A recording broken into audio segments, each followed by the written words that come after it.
us because we're not going to Hajj. But Hajj is equally relevant to you as pillars.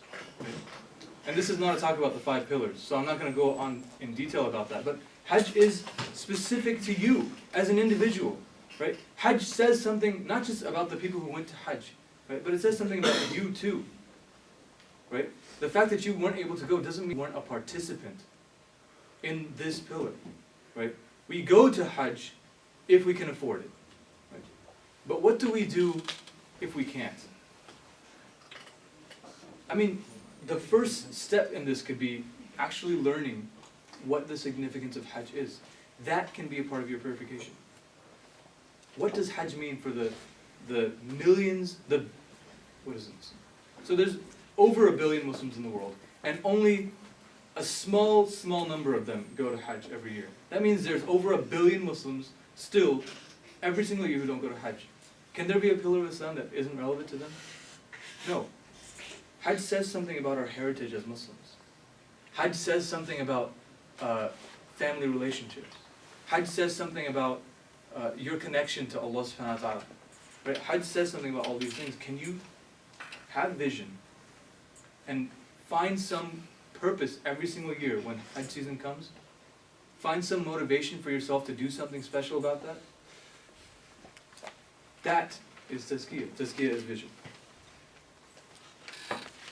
So, I feel like we have an understanding of Tazkiyah. I feel like we have kind of a generic kind of understanding of where we stand with Tazkiyah as well, right?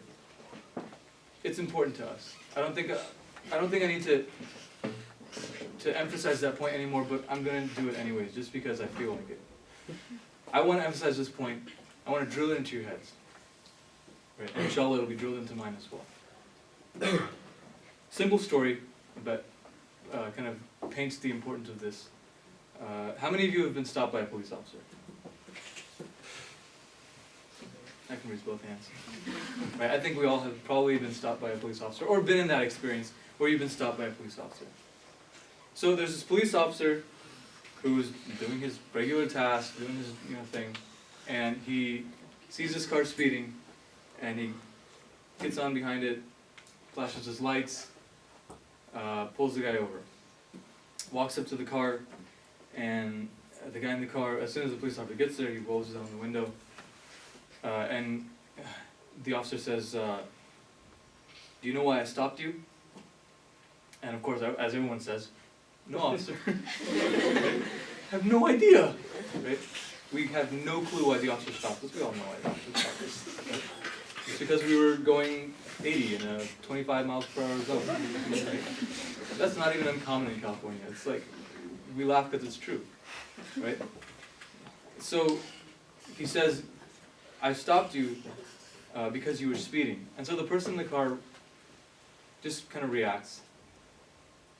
La ilaha illallah. Yes, officer, I'm sorry. Right? And so the officer doesn't respond right away. He says, "Officer, I'm sorry." He says, "What was that you just said?" He said, "Officer, I'm sorry." He says, No, what did you say before that? What did you say right before that? He said, "Well, nothing." He said, "No, you said something. Tell me what that is." Now this guy is scared, like, oh my god, this is going to be one of those racial profiling incidents. He's going to shoot me, and it's going to be the end of my life, and I'm going to be on CARE's newsletter. Is this how it's supposed to end? So he says, I said La ilaha illallah. He said, so the officer says, "What language is that? What does that mean?" He says, "Arabic, it means there's no God but God." "You believe in God, right, officer?" He says, "I believe in God, whatever. Tell me what that means. Why did you say that?" He said, "Well, it's just, I'm Muslim.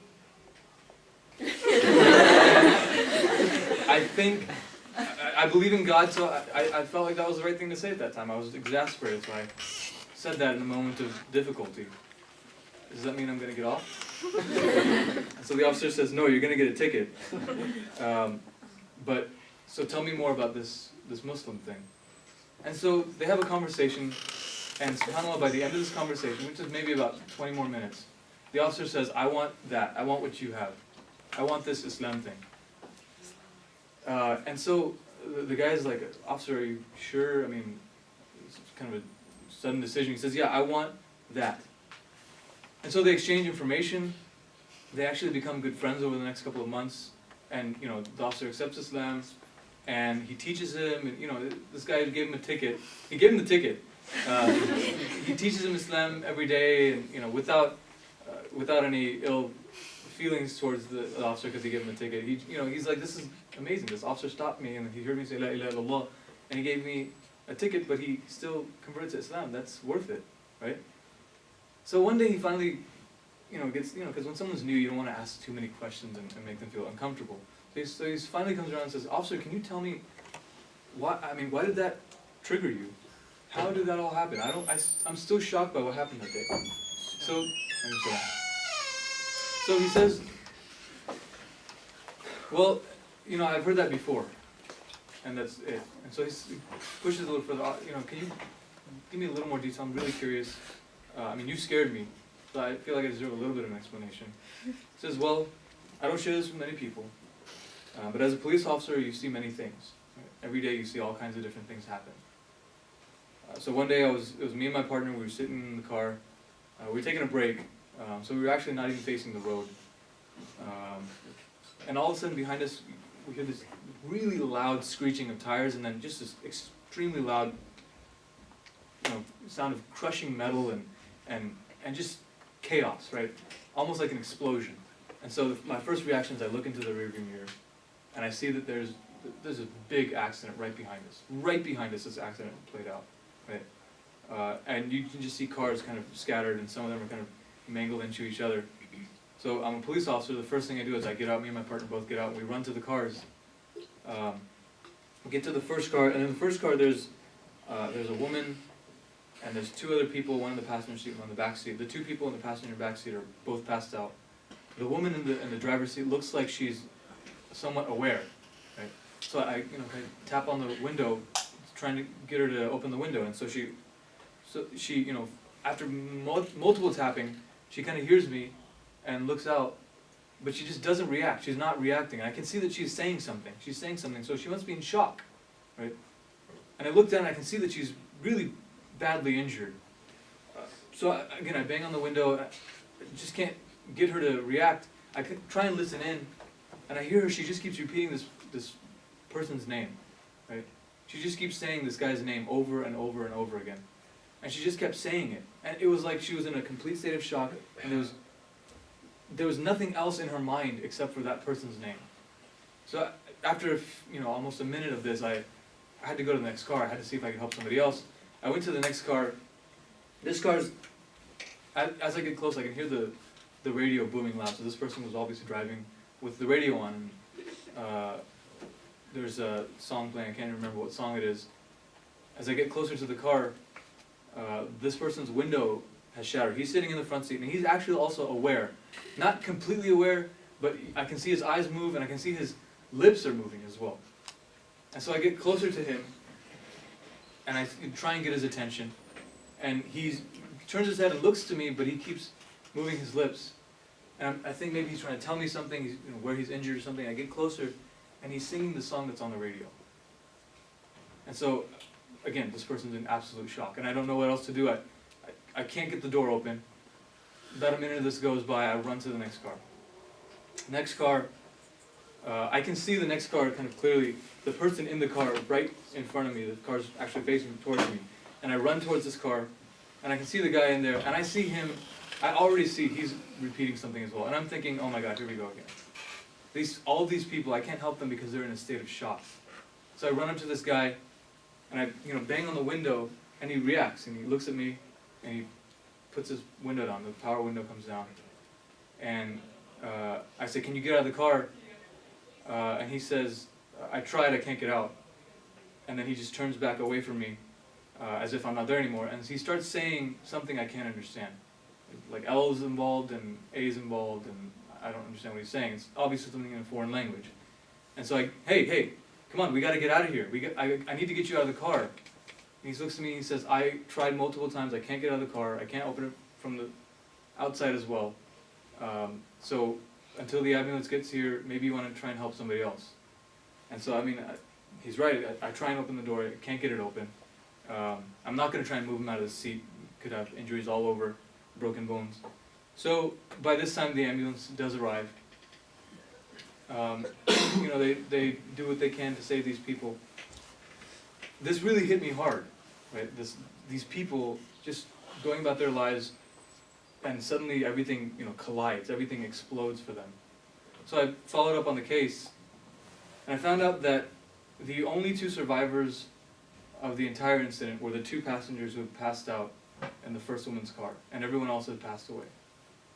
And I couldn't help but think how sad it was that they were in just a total state of shock, and all they could say in their last words was whatever it was that was, claiming them, or that whatever it was that was so entrenched in their minds at that time, right? And then when you said, La ilaha illallah, the first thing I thought was that guy sitting in the car. And then when you told me it means there's no God but God, the realization that people around the world are devoted and they're worshiping so many other things. People around the world have given themselves up and sought refuge in so many other things. And this guy sought refuge in God. He said, La ilaha illallah. You convincing. I want whatever makes people be like that. That's the connection I want with God. That is tazkiyah. That is tazkiyah. That is what it should mean to us. That Allah subhanahu wa ta'ala has created this entire universe for us. He says in the Quran, قَدْ أَفْلَهَ مَنْ زَكَّاهَا وَقَدْ خَابَ مَنْ دَسَّاهَا. Successful is the one who purifies it. وَقَدْ خَابَ مَنْ دَسَّاهَا. And unsuccessful, not just unsuccessful, the failure is the one who corrupts it. Right? And what is the real measure of success if at the end of the day everyone dies? If at the end of the day everyone dies, what thing in this world can we use to measure success?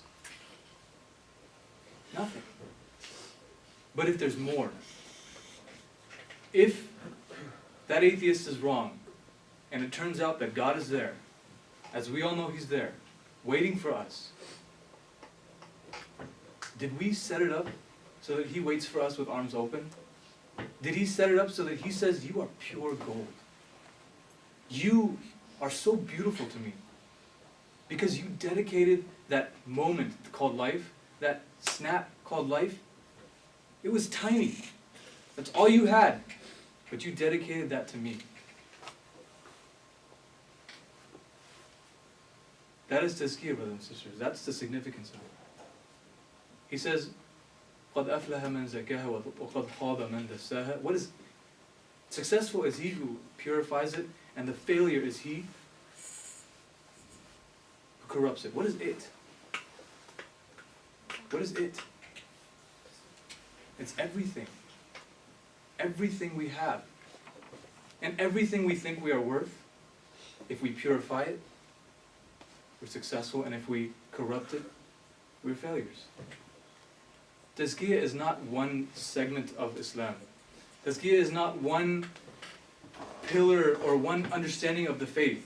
Tazkiyah is the thread that runs through every action in Islam. The Quran is not a book of stories. The Quran is not a book of history. It's not a book of rules and regulations. If you read it, if I read it, I see that the Quran is a book of action. That's all Allah subhanahu wa ta'ala is doing. He's calling me to action. He knows that I must choose. That every day there will be choices in my life and I must choose. And if I can purify myself, if I can use those choices, those moments, if those actions can be moments of purification for me, be they small or huge, at the end, life is like this compared to what we will have afterwards.